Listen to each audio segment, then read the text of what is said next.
오늘 여러분과 씨름을 통해 얻은 은혜라는 제목으로 말씀을 나누고자 합니다. 성경에서 이제 6번째 여러분과 나누는 인물 중에 한 명인 야곱을 나눠보려고 합니다. 야곱하면 성경의 어떤 부분보다 아주 우리가 읽었던 이 부분처럼 씨름이라는 단어가 생각이 납니다. 오늘 우리들이 했던 스포츠의 씨름과 거의 비슷하게 야곱은 그때 천사와 함께 씨름을 했던 것으로 성경에서는 기록하고 있습니다. 씨름하면 유명한 선수가 한 명 떠오르죠. 이만기라는 사람인데요. 이 사람은 덩치가 그렇게 크지는 않습니다. 그런데 이 천하장사 10번, 백두장사 18번, 한라장사 7번, 총 49번의 장사 타이틀을 보유하고 있는 사람입니다. 승률은 선수 시절의 승률은 84.9%. 우리나라의 어떤 전설 중의 전설로, 씨름의 전설로 알려지는 이 사람이 우리나라에 있었던 한때 씨름을 최부흥기로 이끌었던 사람 중에 하나였습니다. 이 사람의 특별한 별명은 만개의 기술을 갖췄다, 이만기처럼. 그래서 기술 씨름을 창시한 사람. 그 시절 많은 어른들이 이 이만기라는 사람을 통해서 상당히 감동하고 감격했던 이유는 소위 말하면 이봉골과 같은 아주 이만기 2배 같은 덩치의 사람을 이 사람이 기술 씨름으로 이겼다는 겁니다. 다른 어떤 것도 아닌 안 될 것 같은 작고 초라한 사람이 덩치가 큰 사람을 이기는 데 대해서 사람들은 감동하기 시작합니다. 이 씨름은 그냥 대단한 덩치가 약한 덩치를 괴롭히는 것이 아니라 약한 덩치로도 기술만 가지면 이길 수 있다는 것을 보여줬던 것 때문에 우리나라의 씨름의 최고의 전성기를 구가시켰던 사람이었습니다. 우리는 기독교인으로 살아갈 때 우리는 불가능과 싸웁니다.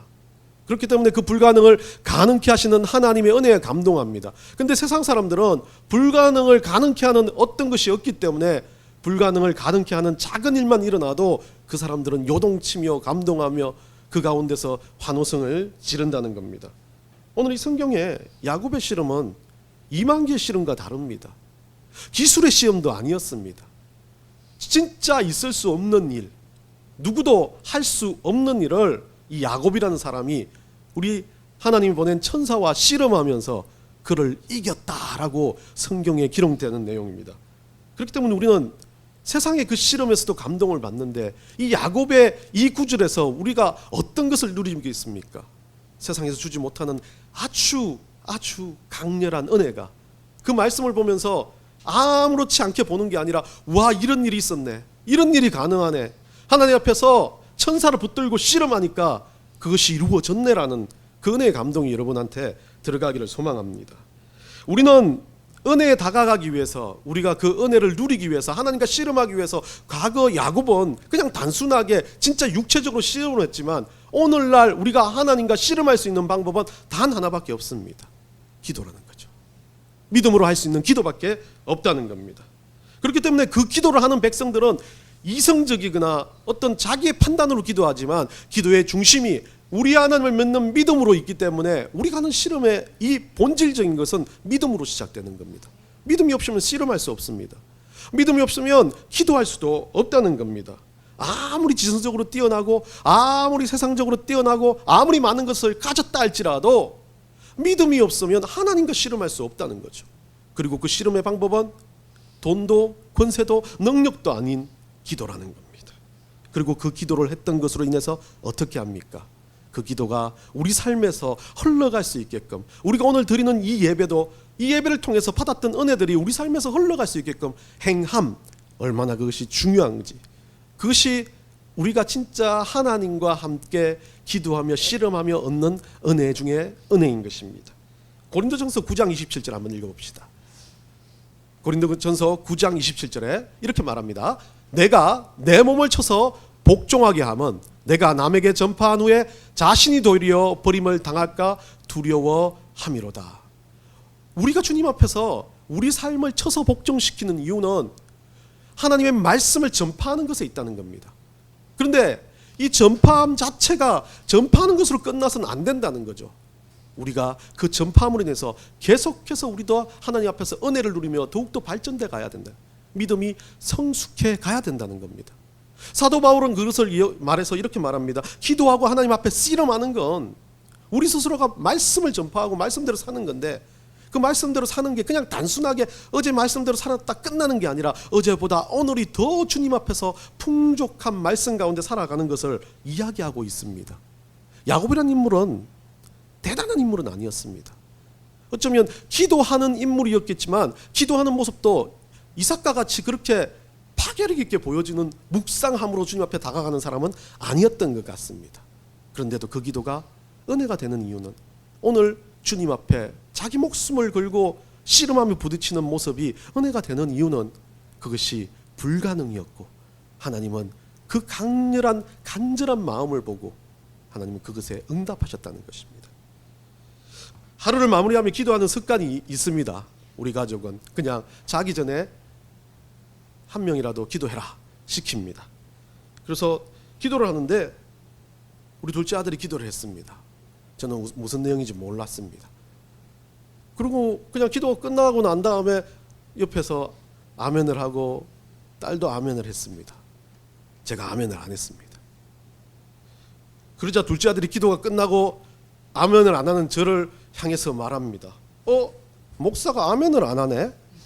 하나님이 충격받으실 것 같은데? 거기까지 괜찮았습니다. 그래, 내가 아멘을 안 했구나 라고 생각을 했습니다. 그러니까 둘째 아들이 다시 말합니다. 아빠는 알바야? 목사 알바하는 거야? 그렇게 이야기하는 겁니다. 순간 그때는 아무 생각을 안 하고 돌아섰지만 그 말을 되씹으며 보니까 저한테 충격으로 다가오는 겁니다. 그리스도인이라는 이름으로 살아가고 있는데 오늘날 여러분에게 우리 둘째 아들이 외치는 소리예요. 여러분 알바하십니까? 여러분 그리스도인이라는 사람으로 살아드리는 게 아니라 그리스도인 알바하고 있습니까? 라고 말하고 있는 겁니다. 여러분, 우리 인생에서 우리는 그리스도인이라는 이름을 달고 하나님 앞에 살아가는 백성들입니다. 그런데 우리의 주종목이 그리스도인이에요. 우리의 주종목은 세상에서 사는 인물도 아니고 한성훈이라는 인물도 아닙니다.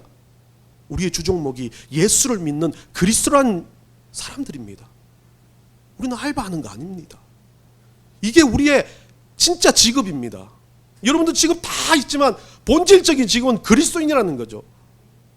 우리는 세상에서 알바하는 겁니다. 그 순간 참 마음으로 다가오는 그 찔림이 우리가 받아야 할 찔림이라고 생각이 듭니다. 우리는 이 땅 가운데 알바하는 그리스도인으로 살아가서는 안 됩니다. 알바가 되는 건, 그 알바를 하는 건 간절함이 없습니다. 책임감이 없습니다. 알바가 하는 건 그것을 그 하는 일에 대해서 그냥 때우기식으로 끝나는 겁니다. 우리가 그리스도인이라면 하나님 백성으로서 책임감을 가지고 살아가야 된다는 거죠. 하나님 백성으로서 우리는 청지기적인 삶을 살아야 한다는 것이 우리 그리스도인들이 해야 될 가장 중요한 요소 중에 하나입니다. 그 요소가 될 수 있는 게, 그 요소가 가능케 하는 게 믿음이요, 우리 주님과 씨름할 수 있는 기도라는 겁니다. 고린도서 3장 9절에서 그렇게 말합니다. 우리는 하나님의 동력자들이요, 너희는 하나님의 밭이요 하나님의 집이니라. 우리는 하나님과 동력하는 존재들이고 우리는 하나님의 쓰시는 하나님께서 우리를 통해서 열매를 맺으시고 산출을 내시는 밭과 같고, 우리 하나님께서 거하시는, 우리 하나님께서 우리와 함께 하시고자 하는 집과 같은 존재들이랍니다. 그럼 우리는 그냥 단순한 존재들이 아닙니다. 우리는 그냥 알바하러 이 땅에 온 게 아닙니다. 이 땅에 우리가 진짜 하나님의 백성으로 그리스도인으로서 정규직을 가진, 내가 주님의 주신 이 터전을 관리하는 청지기로서 살아들어야 된다는 거죠. 야곱이라는 사람을 보면요, 그 청지기적인 삶을 어떤 식으로 행했습니까? 야곱의 가장 근본적인 청지기적인 삶은 욕심, 욕망이었습니다. 야곱의 이름의 의미는 발꿈치를 잡다는 뜻이고 속이는 자라는 뜻입니다. 다른 말로 하면 이 야곱은 잔머리 대마왕이라는 뜻이죠. 잔머리를 너무 잘 쓰는 사람입니다. 자기 머릿속에 자기도 생각지 않았는데 무언가를 생각할 때 보면 그것에 대해서 어떻게 하려고요? 반복적으로 자기 유익을 위해서 어떻게 만들까를 고민하는 사람이었습니다. 하나님이 유익이 아니었습니다. 자기 유익을 구했던 사람입니다. 이 야곱이 그 일생일대 가운데 가장 성경에 기록되고 우리보다 더 믿음의 조상이 될 수 있었던 하나의 이유는 오늘 우리가 정했던 이 본문 때문에 저는 그렇다고 봅니다. 야곱의 일생을 보면요, 앞쪽에 야곱의 일생은 제가 봐도 야곱보다 나은 것 같아요. 한번 야곱의 일생을 봅시다. 야곱의 출생은 창세기 25장에 나타나 있습니다. 야곱은 말 그대로 진짜 에서라는 쌍둥이 형과 함께 나왔는데 이 에서가 덩치가 너무 좋아요. 그래서 쫓겨난 야곱은 에서의 발꿈치를 잡고 나왔다라고 이야기해서 이 야곱이라는 인물을 붙였습니다. 우리 집도 그렇게 태어났는데 하나가 크고 하나가 작았는데 원래 덩치가 큰 쌍둥이를 할 때 덩치가 큰 게 일찍 동생이라고 이야기하는데 성경에서는 아마 이 둘이 태에서 다투면서 힘이 좋았으니까 에서가 먼저 나온 것 같아요. 원래 뭐 의사 선생님이 그러더라고요. 우리 집 쌍둥이를 낼 때 조금 더 덩치가 큰 아이가 동생이 된다 그러더라고요. 대부분 쌍둥이는 덩치 작은 애가 형이고 오빠가 된다 그러더라고요. 근데 아마도 이들은 다투었다, 그 태에서 다투었다라는 이야기를 하면서 그 태 안에서 이 에서의 발꿈치를 잡고 나왔던 야곱을 이야기합니다. 그리고 보면 창세기 25장 뒷절부터 이렇게 살아왔던 야곱은 자기 삶에 대해서 상당히 좀 만족을 못했던 사람 같아요. 형을 보니까 덩치도 좋고 아빠 사랑도 받고 하니까 장자라는 그 건세에 대해서 욕심을 내기 시작합니다.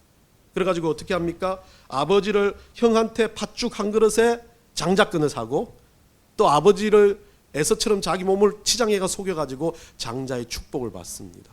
성경에 있어서는 가장 중요하고 가장 확실한 죄 중에 하나는 하나님을 만홀히 여기는 것, 속이는 거죠.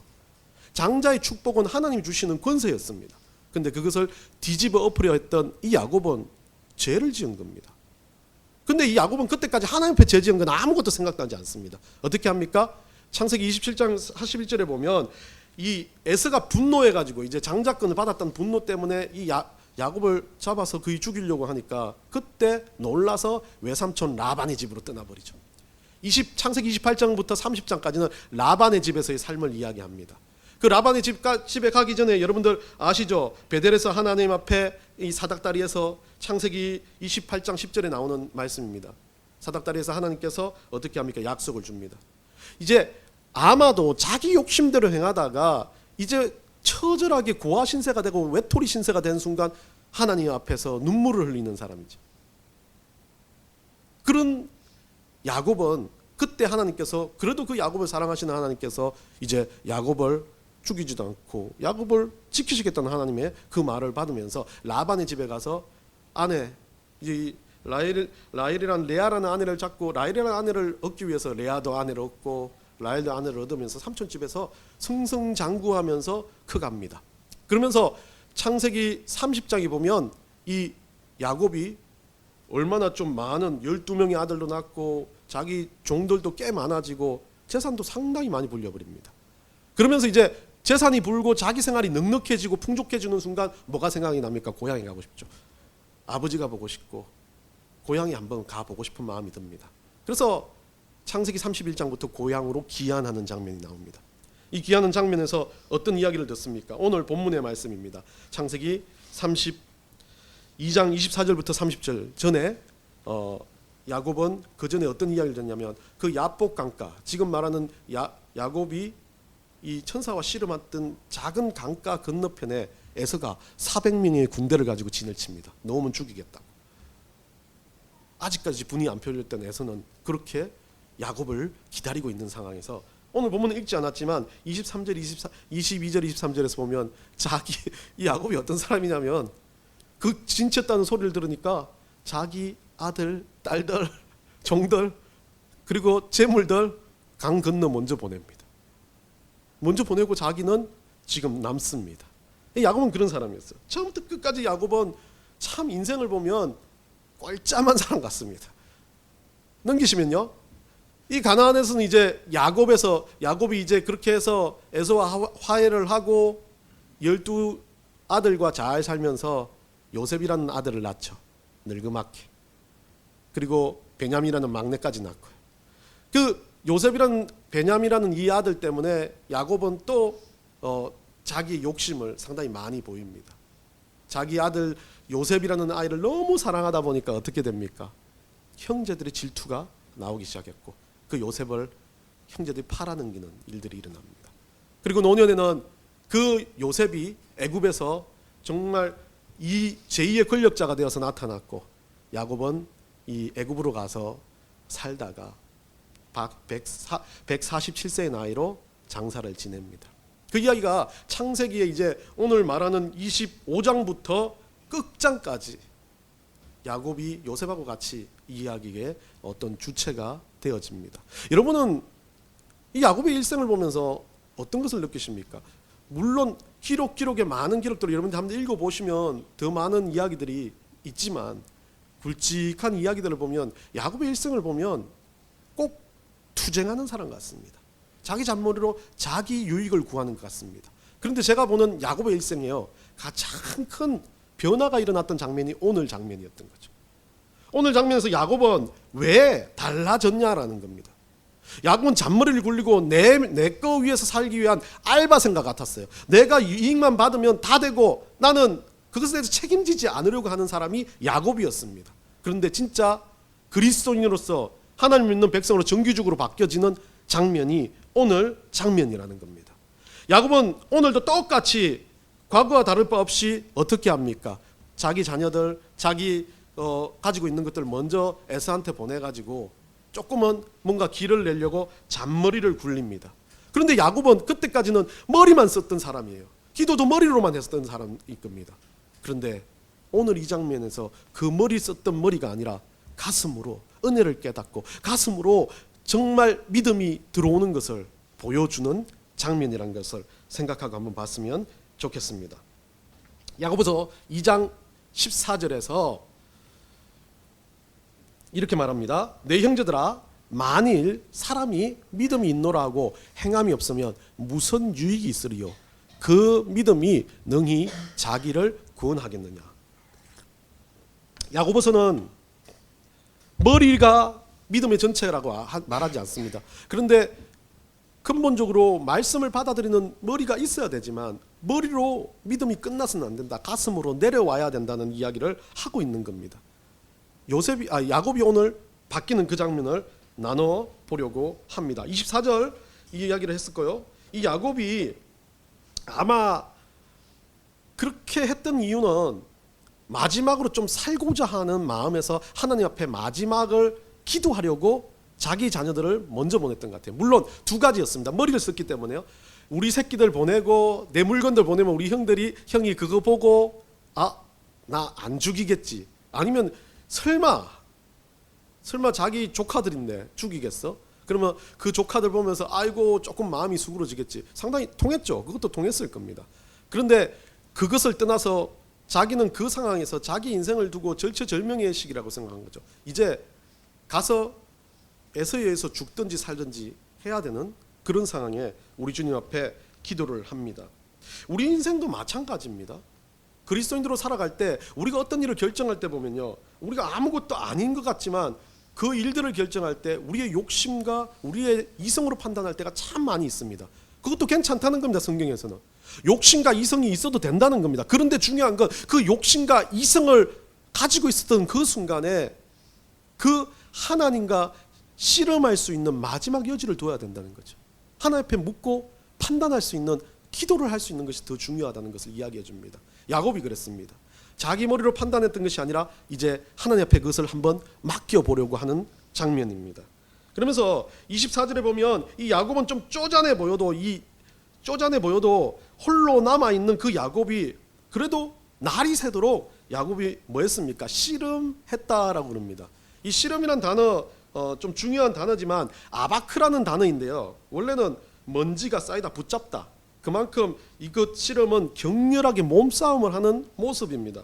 그런데 학자들은 많은 이 씨름을 가지고 진짜 씨름이 아니다, 여러 가지 다른 일들이다 그런 이야기를 하지만 결국 성경의 기록대로 보면 무언가 육체적인 씨름을 한 거예요. 아주 처절하게 막 목숨을 걸고 하는 것처럼 격렬하게 씨름을 했다는 겁니다. 그러면서 그 씨름을 하던 야곱이 25절입니다. 자기가 야곱을 이기지 못하면 씨름을 했던 대상이 지금 가지고 있는 말하는 겁니다. 못함을 보고 야곱의 어때요? 이거 예전 개혁 개역 한글에는 환도뼈라 그랬죠. 이 허벅지 관절을 칩니다. 허벅지 관절을 치면 이 사람이 제대로 서 있을 수가 없어서 주저앉아야 되는 거죠. 그렇기 때문에 그 보통 그 여러분들 뭐 전쟁 같은 거 보면 다리를 때릴 때 이 장딴지나 허벅지를 때리는데 여러분들 격투기 할 때 보면 로우킥 하면서 여기를 때리지 않습니까? 그러니까 살살 때려도 여기를 맞으면 사람이 막 쿡쿡 꼬꾸라져요.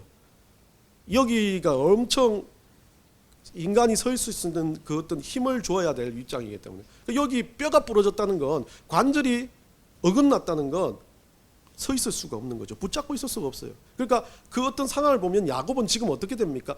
팍 주저앉아 가지고 그 씨름하던 그 사람을 붙잡고 바지끄덩이를 붙잡고 지금 주저앉은 상황입니다. 그런 상황에서 이 씨름을 하는데 그런 상황에서 이 사람을 놓지 않는 겁니다.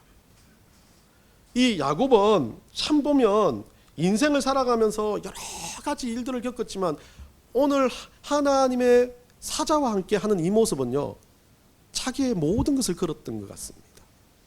여러분 생각해 보십시오. 야곱이 뭐라고 그럽니까? 26절입니다. 날이 세려하니 나로 가게 하라. 그렇게 하니까 야곱이 뭐라고요? 이르되 당신이 내게 축복하지 아니하면 가게 하지 아니하겠나이까.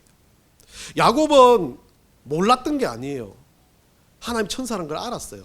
축복이란 단어는 야곱이 믿음을 가진 하나님으로부터 받는 축복을 이야기합니다. 이 하나님이 보낸 이 천사가 하나님의 대사라는 걸 알았기 때문에, 사자라는 걸 알았기 때문에 야곱은 목숨을 걸었다는 겁니다.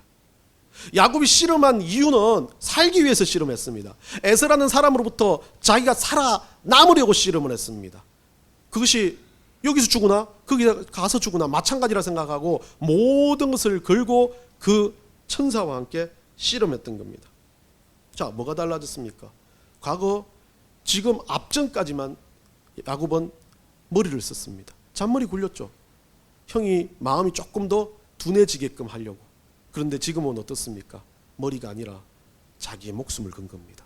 생명을 건 겁니다. 씨름을 하다 보니까 하나님 사자인 걸 알았고 그 하나님 사자가 자기를 살릴 수 있다는 확실한 믿음의 근거가 살았던 거예요. 우리 하나님이 나를 살릴 수 있다는 믿음의 근거를 가지고 이제 목숨을 걸고 씨름을 하기 시작했다는 겁니다. 그 결과 어떻게 됩니까? 그 결과는요, 창세기 32장 30절입니다. 우리 다 같이 한번 읽습니다. 시작. 그러므로 야곱이 그곳 이름을 브니엘이라 하였으니 그가 이르기를 내가 하나님과 대면하여 보았으나 내 생명이 보존되었다 함이니라. 예, 야곱은 그 일로 인해서 자기가 하나님 앞에 목숨을 걸고 매달렸던 그 응답을 받은 것을 내 생명이 보존되었다라고 말합니다. 그런데 더 중요한 건 그 앞쪽에 야곱이 그렇게 할 때 야곱 보고 그렇게 싸우는 사이에 천사가 뭐라고 그럽니까?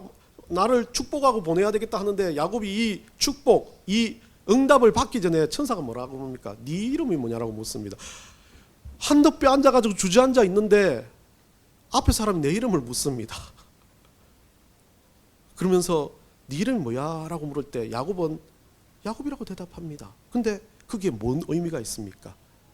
야곱의 인생의 과거가 들어있는 거죠. 내 삶이 들어가 있어요. 과거 이전에 내 삶이 들어가 있어요.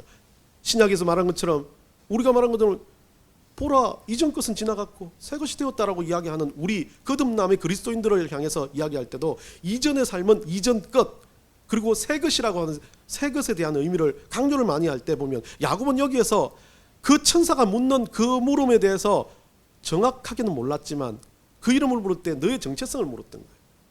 야곱 너는 누구야? 라고 묻는 거예요. 너 지금 나한테서 그렇게 목숨을 걸고 애걸복걸 하는데 너 누구야? 라고 묻습니다. 좀 나 축복해달라니까 너 누구야? 라고 묻는 사람 앞에 뭐라고 대답하겠습니까? 자기도 모르게 자기 이름을 대답하는데 야곱의 머리를 치는 하나가 뭐겠습니까? 속이는 자. 형님을 속여서 일이 왔어요. 아버지를 속여서 자기가 이 죽음에 처하게 됐어요. 실수했어요. 문제를 저질렀어요. 아픔 가운데서 그 모든 고난 가운데서 살아보려고 발버둥을 쳤는데 내 힘과 내 뜻대로 했다는 거예요. 그것을 가지고 이 야곱은 대답합니다. 내 머리로 산 사람입니다. 내 잔머리를 가지고 내 인생의 주인이 되었습니다. 라고 대답합니다. 그것을 가지고 내 이름은 야곱이라고 말합니다. 그러면서 천사가 응답을 하기 전에 첫 번째로 뭐라고 합니까? 그러면 네 이름을 이제 바꾸겠다. 이스라엘.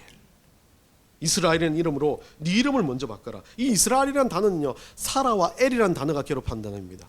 엘이라는 단어는 우리 하나님 여호와라는 뜻이고요, 사라는 겨루다라는 뜻입니다. 하나님과 겨루다라는 뜻인데, 이것을 많은 이들은 다른 말로 할 때 하나님과 겨뤘다는 뜻에서 하나님과 대항해서 겨룬 게 아니라 하나님 앞에 겨루었는데, 이 뜻을 가지고 뭐 하나님이 어떻게 했다라는 그런 의미를 가진 게 아니라 두 가지 의미로 쓰여집니다. 하나님과 대항해서 겨루었을 수도 있지만 하나님과 함께 싸운다, 겨룬다라는 뜻도 된다는 겁니다. 그래서 학자들은 말합니다. 여기에서 말하는 이것은 하나님의 도움으로 싸움을 싸운 자라고 이야기하는 겁니다. 다른 말로 하면 하나님과 함께 겨루어 간다. 제가 아까 읽었죠. 우리는 하나님의 뭐라고요? 동력자라고 이야기한 거예요. 여기에서 하나님은 이 이스라엘을 다른 말로 표현한다면 이 야곱을 이제부터 너는 네 머리로 사는 인생이 아니라, 네 뜻으로 사는 인생이 아니라 싸움의 이유를 알았고 그 씨름을 통해서 네가 받은 은혜 중에 은혜는 목숨을 구원받는 것 이전에 네가 나의 동력자가 된 것이다 라고 이야기하는 거죠. 동력자가 되면서 이 야곱은 과거에는 그냥 내가 지금 그냥 내 삶에서 살려고 노력했다면 이제는 모르겠습니까? 하나님을 통해서 구원받은 은혜를 느끼는 거죠. 그 구원받은 은혜를 가지고 이제 그 인생을 바꾸어 가는 것입니다. 눈앞에 보이는 것들을 씨름하기 전에 하나님 주신 은혜를 보라고 이야기합니다. 눈앞에 가지고 있는 그 힘든 어려운 가운데 살리시는 하나님, 동력하시는 하나님, 그리고 생육하고 번성하게 하시는 그 하나님을 깨달으라고 이야기합니다. 야곱의 인생은 여기서부터 달라졌습니다. 자기의 죄를 인정함으로써 하나님 앞에 자기 머리로 살아왔던 그 삶을 되돌아보고 하나님 앞에 자기 삶을 드림으로써 목숨을 걸고 그 천사를 붙들고 그 씨름을 통해서 이 야곱이 얻은 여러 가지 중에 가장 단 하나는 내가 하나님의 백성으로 구원받은 하나님의 동력자가 됐구나라는 겁니다. 여러분은 어떤 인생을 살아들이십니까? 야곱과 같은 인생도 하나님 바꾸셨습니다. 뭐를 바라보지 말라고요? 하나님을 먼저 바라보되 세상과 하나님을 비교하지 않고 내 머리로 살려고 하는 것을 먼저 내려놓을 때 우리 하나님은 그 가운데 은혜를 허락하신다는 겁니다. 로마서 3장 24절에 이렇게 말합니다. 그리스도 예수 안에 있는 속량으로 말미암아 하나님의 은혜로 값없이 의롭다 하심을 얻은 자 되었느니라. 우리를 보고 말하는 겁니다. 과거 야곱은 천사와 직접 만나서 씨름해서 그렇게 됐지만 우리는 믿음으로 기도함으로 우리 삶을 쳐서 복종시켜 드림으로 우리는 값없이 의롭다함을 얻은 하나님의 동력자가 된다는 겁니다. 우리 인생은 야곱과 다를 바 없습니다. 늘 문제 앞에서는 우리 생각이 먼저 나갑니다. 우리 지식이 먼저 나갑니다. 왜 이성적으로는 이러냐고 판단하고 그것 때문에 눈물 흘리고 가슴 치면서 질투하고 싸웁니다. 그런데 하나님은 그것도 용납하십니다. 그럴 수 있다라고 하십니다. 그런데 그 마지막 부분에 우리 하나님 앞에 무릎으로 씨름하기를 원하십니다. 우리 하나님 앞에 눈앞에 작은 이익이 아니라 하나님 앞에서 이 이익이 무엇인지, 하나님 나한테 왜 이러시는지 눈물을 흘리면서 무릎 꿇으라고 말씀하시는 겁니다. 에베소 6장 12절에서 이렇게 말씀하십니다. 우리 다 같이 읽읍시다. 우리의 씨름은 혈과 육을 상대하는 것이 아니요 통치자들과 권세들과 이 어둠의 세상 주관자들과 하늘에 있는 악의 영들을 상대함이니라. 우리가 이 땅 가운데서 싸우는 이유는, 씨름하는 이유는, 우리 하나님과 씨름 외에 세상에서 씨름하는 이유는 세상에 있는 혈과 육 때문에 싸우는 거 아닙니다. 우리는 영적인 싸움을 하는 정말 하나님의 백성들, 그리스도인이라는 겁니다. 우리가 명심하셔야 될 건, 여러분 지금부터 여러분들이 당장 나가다 죽을 수도 있습니다. 여러분이 천국에 언제 갈지 어떻게 압니까? 여러분 믿음이 언제 힘들어질지 어떻게 압니까? 여러분 인생 많이 쌓았다고요? 자식들 다 괜찮다고요? 아니요. 하나님이 오늘 이 시간에도 그냥 작은 것 하나로 여러분 죽이실 수 있지 않습니까? 그런데 우리는 알바처럼 살고 있습니다. 씨름하지 않습니다. 기도하지 않습니다. 하나님 그러는 야곱에게 기회 주셨듯이 우리에게도 또 오늘 이 예배를 통해서 야곱의 모습을 통해서 다시 한번 돌아서라고 말하시는 겁니다. 다시 한번 무릎으로 주님과 씨름하기를 원하신다. 좋은 것도 대단한 것도 아닙니다. 우리 주님이 듣고 싶은 겁니다. 우리의 몸부림도, 우리의 잔소리도, 우리의 짜증남의 소리도 하나님이 듣고 싶은 겁니다. 그냥 아무것도 안 하고 넘어가는, 자기 머리로만 사는 그런 인생이 아니라 하나님 앞에서 무릎 꿇는 우리를 보고 싶어 하시는 하나님, 그 하나님 앞에서 여러분들이 이번 일주일 동안 진정으로 씨름하며 믿음을 가지고 주님과 동행하는 여러분들 되시기를 간절히 축원합니다.